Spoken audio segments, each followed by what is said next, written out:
All right, good evening, everybody, and welcome to the work session for Monday, November 3rd. First item on our agenda is the Public Works and Utilities Department update for the Evans Ditch infrastructure repair progress. We'll turn it over to staff.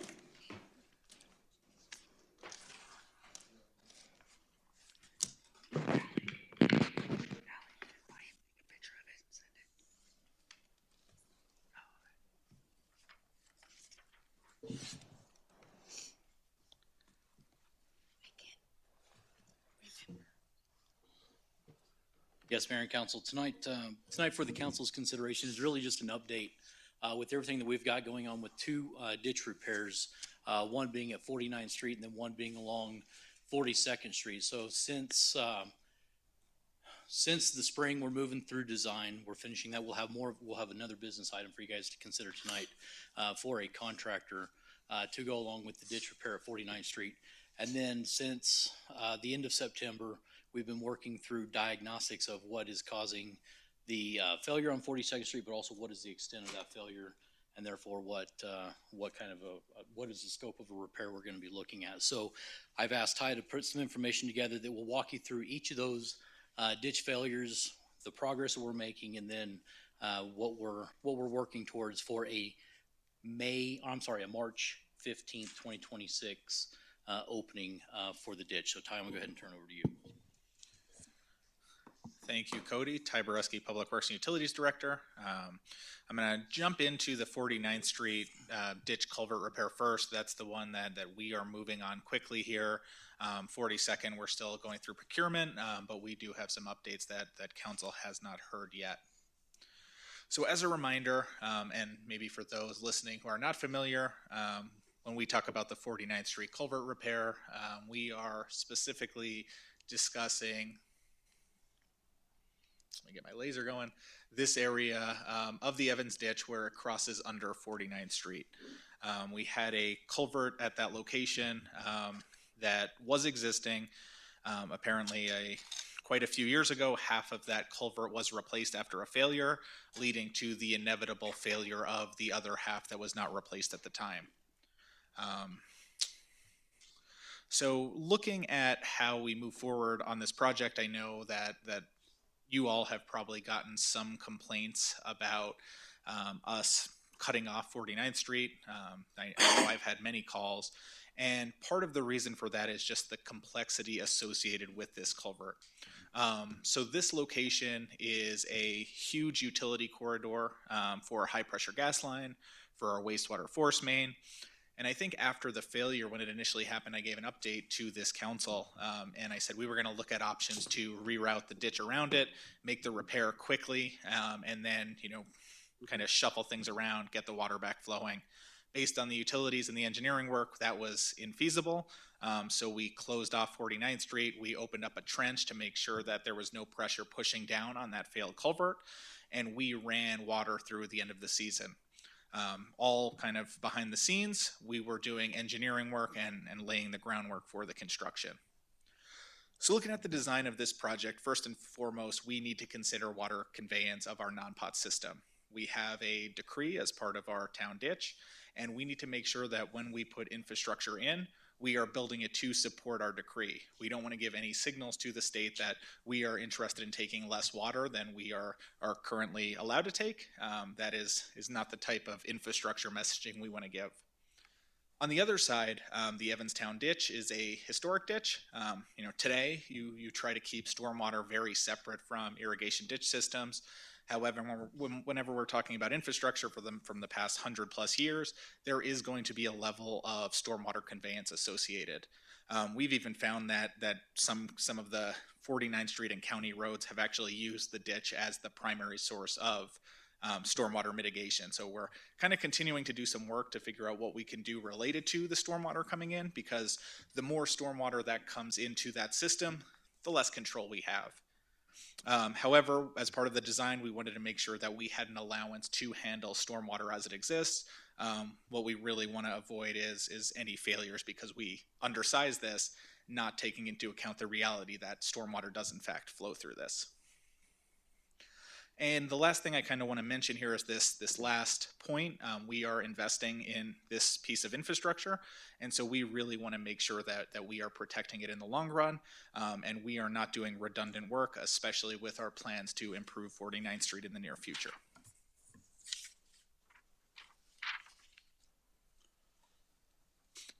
One last side, I kind of mentioned, future planning with 49th Street. So we know the existing roadway out there is in failure with the poor foundation. So a major component of this design was to make sure that, on this top image, it's kind of hard to see. We have kind of the current roadway showing the 2 travel lanes, the median, the shoulders, and what would happen if, as part of the expansion, we had additional travel lanes. So really making sure that the culvert could handle up to 4 lanes and a shoulder, knowing that we haven't started the 49th Street design process yet, but we don't want to go back and have to add on to this culvert at any point in the future. On the construction side, Cody mentioned we have our March 15th completion deadline. We, in theory, want to have water flowing sooner than that, start running the water. So that is a major driving factor. We also have very shallow groundwater, kind of found 7 feet below the existing grade. And so that made this a more expensive project than we would have preferred, just because there is a dewatering component. And we are also expecting some of the subgrade soils, very similar to what I'll mention on the 42nd Street line, that are going to require some pulling out of the bad dirt and putting more structural fill in place. And as I've mentioned, conflicting utilities, gas, wastewater, shallow telecommunications, some basically flirting with ground level, and then overhead electric, all things that really feed into moving forward with construction on this project. So here's just I wanted to provide an overview to say, we say this is a culvert, it's a pipe, we're pushing water, but there is a lot that goes into this. And as part of this design, we looked at the box culvert itself, so to actually convey the water under 49th. But we did identify a few bid alternates as well, things that as we went forward with engineering, we were quickly signaled as part of our engineering review that had some areas and some potential for adjustments to just, the black pipe in the middle of the screen. So I'm going to talk about those 3. So first is alternate 1. It's a stormwater culvert extension.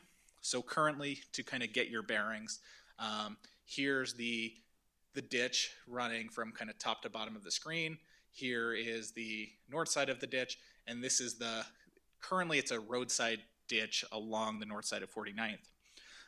There is an existing stormwater pipe that roughly kind of spits out right into the ditch here. As I mentioned, that is something we are trying to avoid, discharging water that could have, contaminants. It's uncontrolled right into our ditch system. So this bid alternate would include pulling the water from this roadside ditch across the ditch itself as part of this new kind of culvert system, and then pushing the water out to the east side, where it'll eventually make its way into part of what we hope to see as 49th Street's improved drainage plan, getting it past the roadway and into the South Platte. Alternate 2, a cold patching allowance. So when we started the engineering, we weren't sure where we would end up with the asphalt hot plants running. Would we be able to get asphalt in to patch the roadway after the culvert work is done? So this alternate just adds an allowance for us to reopen the roadway, put some cold patch in until we're able to come back and hot patch it with a more long-term solution. And then bid alternate 3, this plays into the infrastructure sustainability side of things, the addition of guardrails. So currently there are no guardrails out there. For those that are unfamiliar, haven't driven that section of 49th, we do see some high speeds. We have had some instances of cars crashing through the barriers that have set up as we've had it closed. And when we talk about safety here, it's safety for the roadway. We don't want to see vehicles, contaminants in the ditch through an accident, but we also want to protect these concrete walls that we're creating as the water comes in and out of the culvert. So the addition of these guardrails was added as a way to kind of check all of the boxes, make it safer for the long-term infrastructure for our motorists, and can handle the future widening of that roadway. So we're going to talk about this a little more during the regular session, but since we're going to be going through the economics, I kind of wanted to put the bid tab that we compiled of all of the qualified firms. So Mountain Constructors was the low bid at just under $400,000. We'll talk about that more during the regular session, but how that plays into the overall cost breakdown. It's pretty large numbers. So under emergency procurement, we initially approved $76,990 for Kimley Horn to come in and engineer a solution with all those design considerations. As part of that project, we uncovered those bid alternates. We had some additional stormwater work done, so that kind of covers the total cost of engineering. On the construction side, we have the bid itself. Given that we bid on this project at 60% design, we wanted to have a design completion allowance that can be used with very strict oversight. If design changes create some changes to fixed materials, that the contractor could be expected. And then given the utilities in the area, we have a 15% construction contingency associated with the construction side of the project. Given we are going to be doing extensive concrete work, we have a number of utilities. We do want to make sure we bring in construction inspection and testing as part of this project, so that is what constitutes the bottom side of that, and that does also include materials testing. So we're just under $700,000 for this project. And as you may recall, it was included in the water fund as part of the 2026 budget. However, any work done in 2025 does need to come out of this year's funding mechanism. So that's kind of why I've broken both of these down into 25 costs and 26 costs. So this is kind of just a summary of what I mentioned. In 25, this was unbudgeted. So we and Jackie had to do some digging into where we could pull out that just over $200,000 for the 2025 components of this project. We did have some savings with professional services. We had some savings from the water economic study. So we were pretty readily available. It wasn't too difficult to find that funds. Then in 26, we have $650,000 budgeted. And as you saw in that last slide, we're only anticipating right around that $460 mark for spending in 26 for this part of the project. So the plan is that any savings from this 650 budget in 26 could then be pushed to the 42nd side of the world for that project. So now I'm going to hop over to the 42nd Street repair.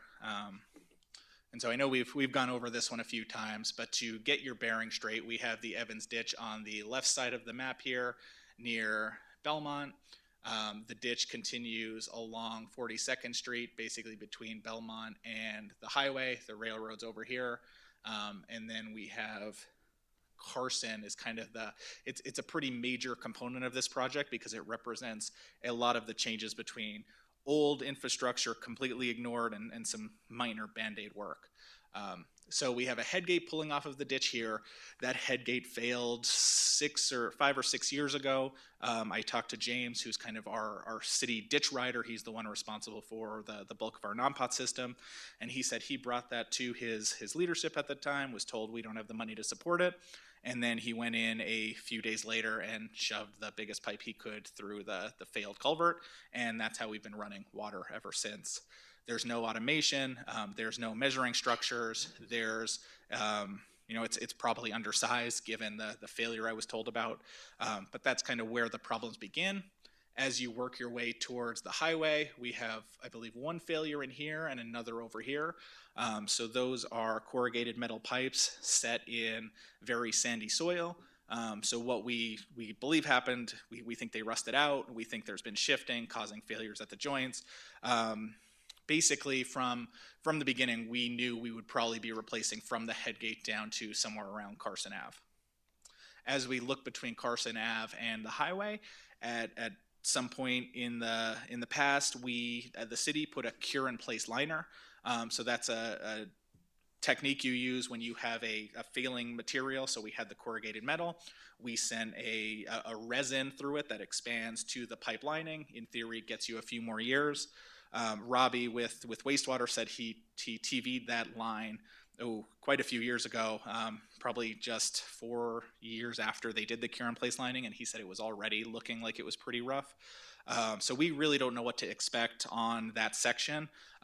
Like I said, we're looking between the Headgate and Carson now. We think this is for sure phase one of this replacement. We may have additional work to do here, and then as we get under the highway, under the railroad, and start making our way to Riverside Park, uncertain.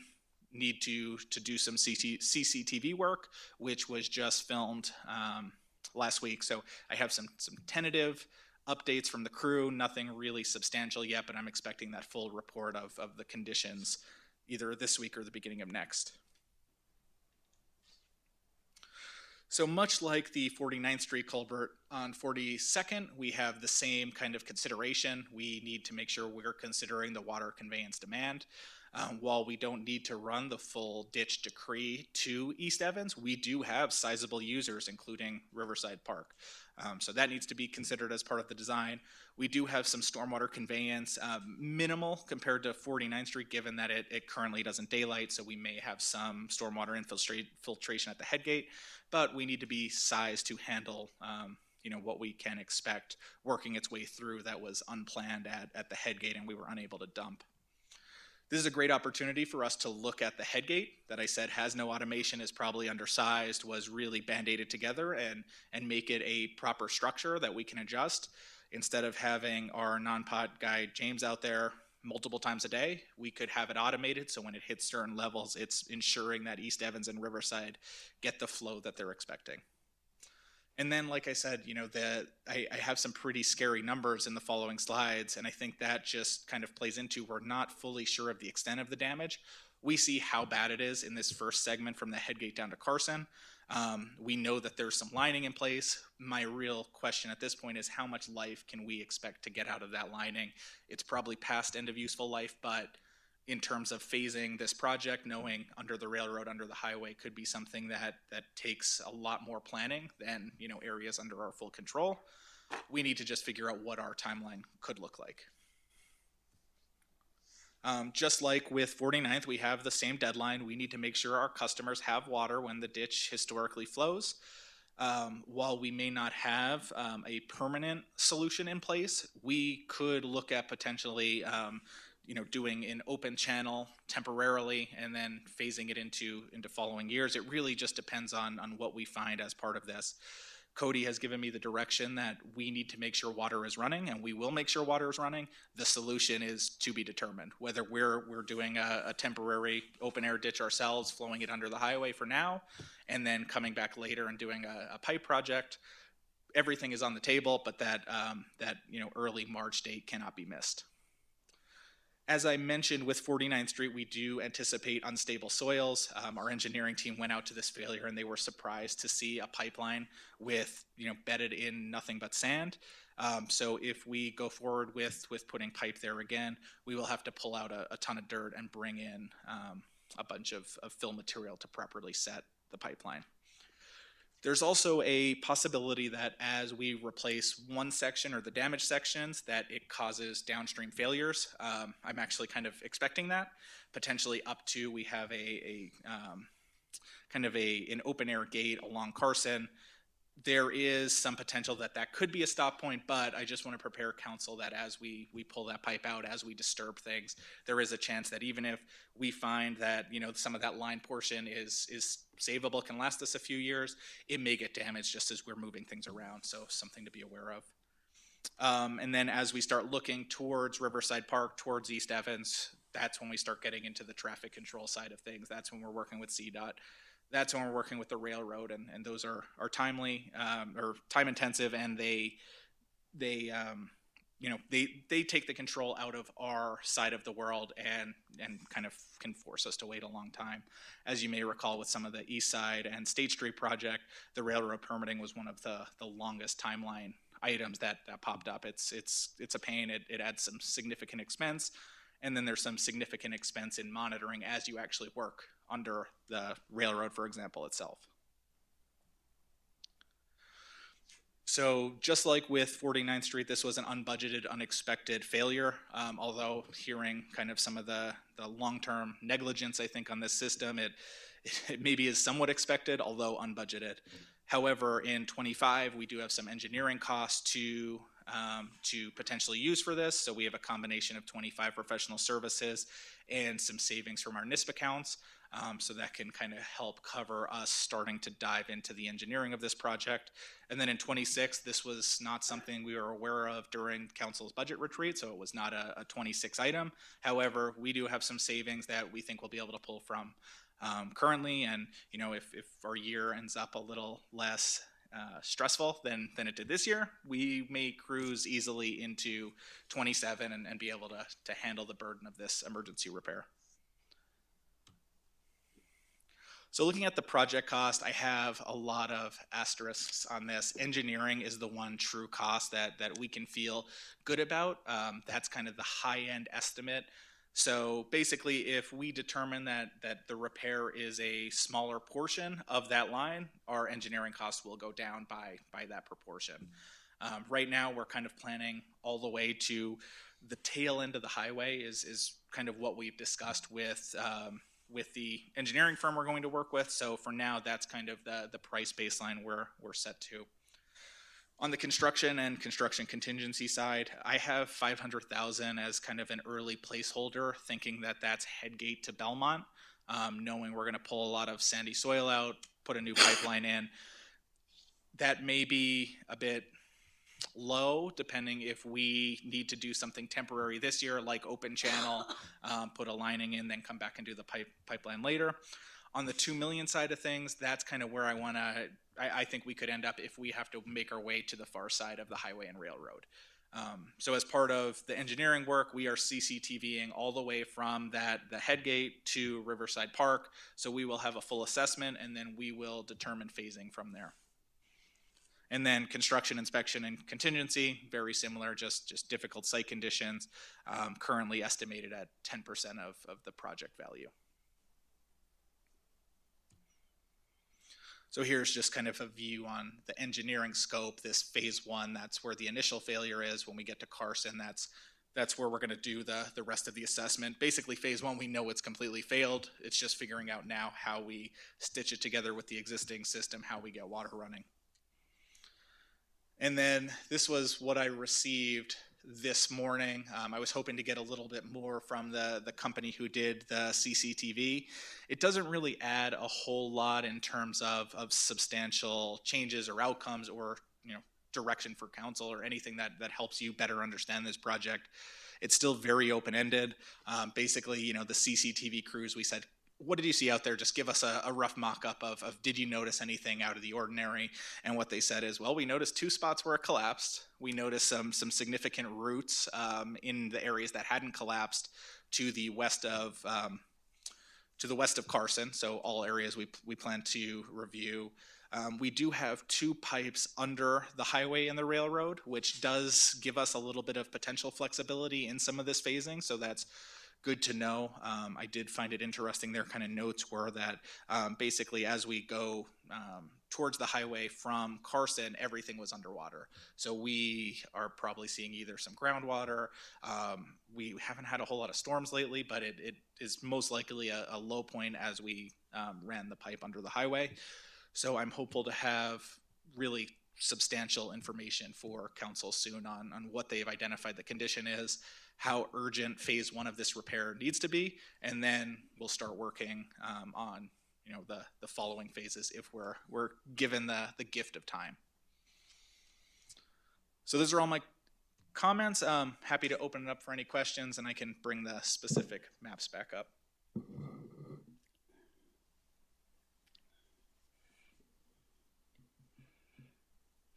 All right, great. Thank you for the presentation, Ty. I appreciate it. For any of the questions regarding like procurement or anything for the consultant or the construction company that we're going to talk about, please save those for the actual council meeting itself. Based on what I'm seeing here, and you were talking about, it could be groundwater, but to me, I wouldn't be surprised if it's not a leak or there's some faulty in that area. So it sounds like it's definitely going to go, it's probably going to continue underneath the railroad there and underneath the road there. But if we go, if we decide to go open for right now as a temporary repair, would the weather that we're going to get in the winter continue to degrade that area and everything and make the costs go up and everything? Because you're opening it up without it being enclosed, and you're adding more wear and tear into something that's already faulty, which could cost more money. What are your thoughts on that? That's what I would see. I don't think that we would see any additional wear. The challenge that we're going to see with that is we're just doubling up an expense. We're going in, we're trenching it out. We're going to have to put some, erosion control in place, potentially some lining. Then we're going to have to somehow connect the open channel to the existing system, probably through some temporary wing wall type structure. So it really does add some complexity and is definitely not the preference. But I did want to just mention it to council because I want you to know that we have all intention to have the ditch running, and we will be as creative as we need to be to do that. What is the proper way? Because you said it's just basically buried under some sand. What is the proper way to have that buried to make sure it lasts for how long does this normally last if it was done properly? Depending on the material, I think you could see some of these lasting 50 plus years if they're properly bedded, if it's the proper material, if it's sized properly, maintained properly. This is, and then you have the cure in place option on top. The cure in place is only really as good as the subsurface. So if you're putting that, we couldn't do that over the ditch failures because it would have nothing to stick to. But, this should be a very long-term repair. Especially if we end up doing it in concrete, which we very well may, given how shallow it is there. So that'll be a conversation Mazador, our engineering team, and I have with the engineering crew, and then as we bring it out to bid, figuring out that, what is the right material, what is the right bedding, what is the right depth. Right. I would just want to make sure that we get this project done correctly. I mean, it's a big project that we're going to have to take on. I mean, we definitely have to make sure that our customers are getting what they are promised and what they, what they're also deeded to as well as on that east side. So we just need to make sure that we do it right, make sure that we have the proper materials in place so this doesn't happen again, and then maintain it going forward after that. So 5-10 years, we're not in this same position that we are now. So anybody else?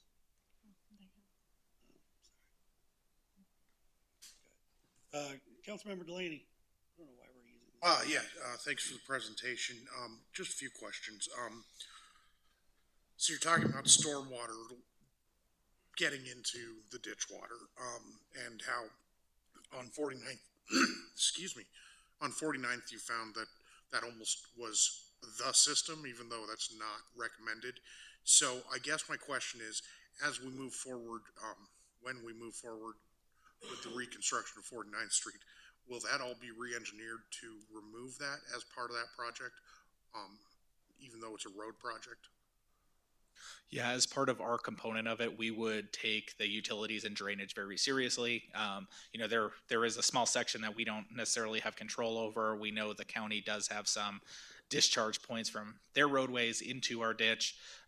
So any work that's happening, we want to be very closely aligned that we are minimizing all stormwater intrusion.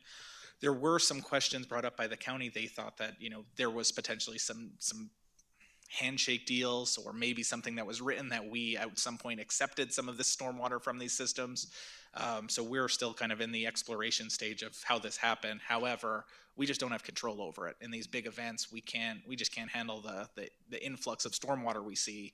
That's part of the reason why this past year when we had the failures on the ditch, the blowouts, the ditch was off. That was all stormwater. So we need to be just very thoughtful on what we allow moving forward. And I think our engineering team is diligent in making sure that we're properly planning for stormwater. Okay. And then in bid alternate 1, you explained that what you're doing is you're taking a pre-existing stormwater pipe that dumps into the ditch, and as a matter of good practice, you're extending it past the ditch so that it doesn't go into the ditch. I guess my question is what then? What happens to it after you've passed our ditch and now it just is flowing into an open field? So there's an existing roadside ditch on both sides of 49th Street roadway. So in theory, the water would move from west to east, roadside ditch across this pipeline, continue along the roadside ditch going east. There are some existing culverts. The issue we've had along 49th is it was really lacking engineering. So this is something that would feed into the 49th Street improvement designs to make sure that all the roadside ditch along 49th as a whole has a pathway to get out of there, doesn't blow out the road and makes its way to the river. So this is kind of a first step. For the smaller storms, we have plenty of capacity in those roadside ditches. It should continue. It can sit there. It can go through some of the undersized culverts under 49th Street and make its way to the South Platte. During times of those larger storms, we probably will see some overtopping of the roadside ditch, and it may make its way back into the ditch itself or over the roadway as a whole. Okay, so, sorry, let me try to figure out what you just told me. So we have the Evans ditch on one side of 49, and then we have a ditch that's for stormwater on the other side? Let me see if I can pull up the. So it's so along. You can kind of see. It's not so much around. So this is the DCP. There's a couple kind of like roadside ditch channels here. So the water basically goes from the center line of the roadway, flows into this roadside ditch, currently kind of fills this up and then flows into the ditch. And then you can kind of see the outline of where there is some grade here. So the plan would be basically to connect this side to this side if the culvert design allows us to have the gravity flow for it. So as part of the engineering assessment, as part of our work with the contractor, we will make sure this is feasible. We're not going to put something in that doesn't work. So there is a chance that this alternate actually doesn't get built and we have to come up with a different alternative. But we do want to set aside that funding to do this. If the design continues as planned, it should work. If the design changes, then we'll have to go back to the drawing boards. Okay, thank you. And then my final question is, when you were talking about, sometimes when you fix the problem, you're going to end up creating more problems because of life.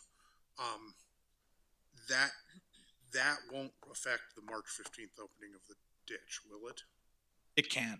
Cody has made it very clear that we will chase this problem as far as we need to go, and we will get the water flowing. Sorry, you said it can't? There is no way that we can let this go beyond that deadline. Riverside Park would basically die. We would have no recreational programming. We'd have very upset East Side customers, the smaller ones and larger ones. So I don't think there's any solution where we're not pushing full bore. We're chasing the problem until we can fix it at least temporarily. Thank you. All right, Mayor Pro Tem. Yes, couple questions for you. I remember when you took us on the tour, it was, especially where the pipe had collapsed on 49th, someone had run into the concrete guard even then. So my first question is, with those bid I can't even speak, I'm sorry, alternatives, all three of those are an option I'm sorry. Is it one of three, or can we do all three, that's where I think I'm a little lost. So the staff recommendation as part of that item is that we do all three. They were not necessarily anticipated when we kicked off the project. That's why there was that amendment to the engineering contract. They did some additional work to design the guardrail, design the stormwater culvert extension. So we're planning to move forward with all three. We think there's valid reasons for all three. I think for the long-term management of this infrastructure, for reopening the road, for handling our stormwater, it checks all the boxes of what we're trying to achieve. So I'm hopeful that's the direction council want to go is the contract plus all three bid alternates. Thank you for that clarification. And then going open trench. Okay, layman's terms, how does that work? I have seen them before, but would we lay concrete? Would it just be open dirt, letting it run down the dirt? What would that look like? So in this instance, we would only consider that as a temporary measure. I think there are probably a handful of other options we would consider first. We could, open up the channel and run a pipe through it and connect it on both sides with couplings. it's probably the last option, but I wanted to use that as an example of that is how far we're willing to go to get this working. So if we were to pursue an item like that, we would go in and we would excavate out, pull out all of the sand. We'd probably have to backfill some structural material. We'd probably throw some stone in. We may look at lining it. It would just look like a normal, open part of the ditch. In that instance, we would run it for the season, and then as soon as we shut it down, we're probably throwing a pipe in and doing a multi-phase project there, because that's a pretty extreme measure. That means things are probably a lot worse than we're hoping. And then my last question is, going forward, I know you guys are already working on it, but what type of mitigation are we looking at going forward? Are we inspecting all of these areas? And even then, I know we had talked about the ditch. It's going to take $100 million to fix everything that would ever be needed there. How are we going to take steps to be proactive with that in the future? Yeah, I think the most important thing that I mentioned in the staff report is we didn't have an existing capital plan or master plan focused on the upkeep of the ditch, the non-potable system as a whole. I think that's where we need to get to. With all of the concern about NISP, we've pushed kind of the master planning update into the beginning of next year. And so now Cody and I have been having conversations of, do we do a larger master plan of which non-pot is a portion? Do we do a non-pot specific master plan that's just focused on the ditch and the non-pot side?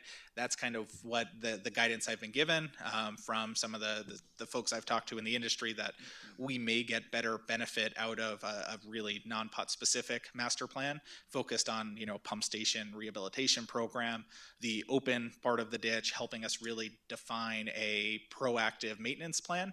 Because right now it's all reactive, and that's not where we want to be. It's this part has failed. This is where we're going. This is where we're reinforced. This pump station has, one pump that's working out of 3. Where can we cannibalize one from another and bring it over? The goal is to get away from that, is to have, James and our non-pot team have a plan for what they're doing. Adding automation helps, because, if they're at a ditch, headgate, or a diversion structure 5 times a day, and instead they can do it on their phones, that's, 5 times a day they can spend on fixing some of the problems. We have extensive issues with aging infrastructure on the east side of town, with some of the lines down there.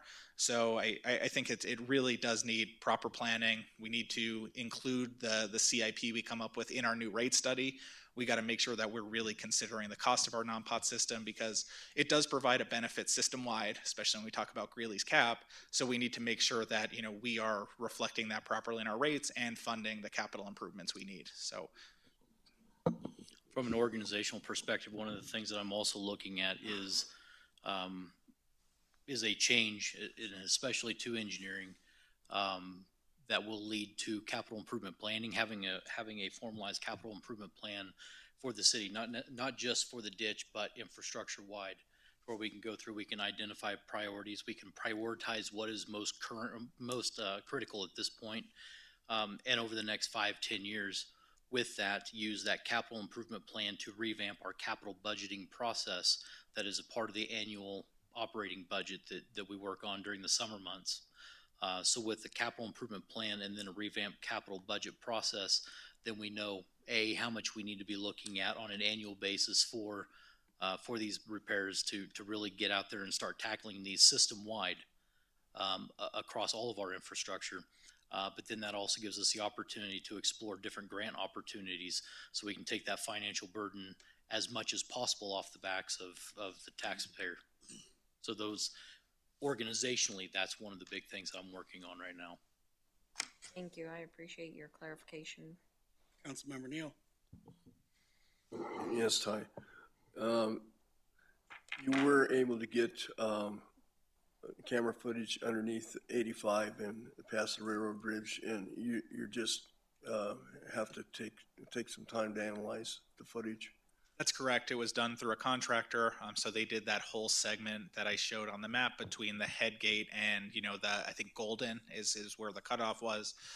So they are currently going to review all of the footage, give us a condition assessment report, probably a combination of their, automated tools and then having their folks look at it with the expertise.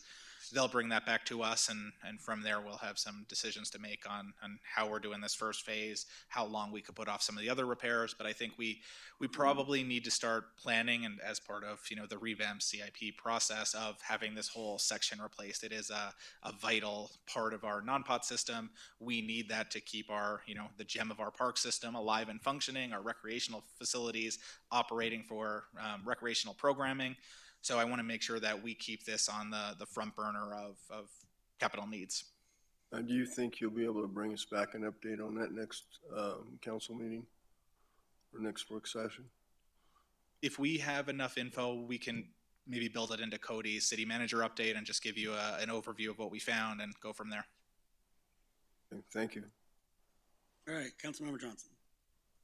A lot was said and asked that I was going to ask. I do like the fact that we're revamping a CIP. I think that's important. I also would like, and within that, I would also like to see the entire ditch kind of mapped out, and then also seeing where stormwater comes in from Weld County or city limits or what have you, because we don't have a way, it just comes through, we don't have a way to gauge how much water is coming from those areas, which I think would be important, because even as we're doing this, that is so close to where those areas are that it may or may not mitigate depending on how, like, if we have a big storm or what have you. I just would hate to see something happen there. So I just want to be kind of methodical, and I know you are all looking into it on how we do everything, but I think it needs to be looked at holistically, because it's important, because there's areas where I'm very, very concerned about the ditch that needs, and yes, we're going to prioritize, but I think it's beyond prioritize. It needs immediate assistance already. And granted, I do like the fact that we're really attempting to have some kind of plan in order to get funding, because I think that's important, and that's kind of the way to go as well. But I just think we need to really look at it holistically. I know we're doing Headgate down to Golden, but I mean, there's so many other areas that definitely we need to look at to ensure that as we start doing infrastructure and spending a lot of money, that it makes sense throughout the whole ditch. Because again, I would hate to spend close to $1 million on something and then we're having to like retrofit it or what have you, because it wasn't enough in a couple years, give or take. And again, I just want to make sure that we're really utilizing the resources that we have in an effort to really come up with something that's going to be sustainable for, like you said, years, decades to come. I also do agree with the Headgate being automated. I think that's important. Having someone there at all hours, that is not okay. I think we need to come up with something that's that we are able to utilize in any space, in any area, without having someone go out there and physically ensure that that's being taken care of. I know you mentioned potential downstream failures, and that's kind of where that's where my perspective comes in, from ensuring that we're also looking at all of it to see if we can try to minimize what that's going to look like. I'm trying to see what else am I saying here. Yeah, and I'm also kind of eager to see what those the CC TV ing, as you mentioned, what that looks like, and see also ensuring that we have the correct diameter of pipes and all that to ensure that we can get that water flows appropriately. And even with the culvert, just making sure that we have the proper infrastructure needed to ensure that water is delivered and flows appropriately as well. Is what I have. Yeah, there's a couple things we're doing next year. I'm really excited about. We've had conversations about adding a utility specific engineer. That's their whole job, is to focus on the utility side. And I've worked with Becky in GIS a bunch. She's wonderful. We had some utilities funding to put some towards some of her seasonal work to kind of focus on water and stormwater were kind of two of the priorities identified to help build that, holistic understanding of our assets. So I think we're moving in the right direction, but feedback well received. We need to make sure we never forget that the ditch is a full living system, and we need to treat it as such. And I think a plan just exclusively for it, I mean, within the CIP is important, because I think it needs to have its undivided attention as well, and it needs to be mapped out and delineated appropriately, so we know at any given time that if there's an area that's fractured, that we can take care of it and be responsive and fairly quick, and be able to mitigate the situation. Yeah, and I also want to talk about the importance of having this ditch system properly engineered, because what we want to make sure of is that the pipes we're putting in the ground are of sufficient size to meet our water rights. But number two, if we have to, as we approach 85, assuming we have to go under Highway 85, but also under the railroad, we will have to have engineered plans to present to the railroad for permitting. And that will not be a fast process. That will take some time, as it usually does, not only get through DOT, but especially to get through the railroad as we make our way east on 42nd Street. So just want the council to understand the importance of the engineering aspect, the engineering phase that we're in right now. It will be the ticket that makes sure we have the right size pipes, but also allows for external stakeholder reviews as well. Last thing that I have, are we able to also maybe to have discussions with Weld County? Because I mean, We've already been chatting with them. I've already had numerous conversations. Well, that's important, especially because, granted, yes, maybe there were handshake deals, but right now we're trying to address things, and so hopefully we can put it in paper. Not only with Weld County, but also congressional and everything else too. So I'm going to save mine for the end. Councilmember Fair, go ahead. All right. Yeah. Thanks for the presentation. There's a lot going on at both locations. I really just want to make sure that we're accommodating like our future needs or desires in those areas as well.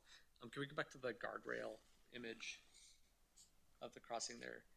So like one of the things while we're doing this entire ditch crossing at 49th Street, the trail connection, well, there actually is trail on the south side of the street there, which is probably hasn't been used ever.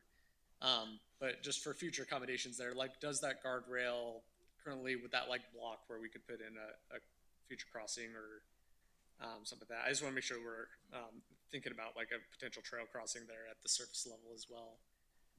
And then for the other one up on 42nd Street, the only thing I see there that between Carson and the highway, I'm curious if we still have plans to eventually bring West Service Road down and connect to 42nd Street there.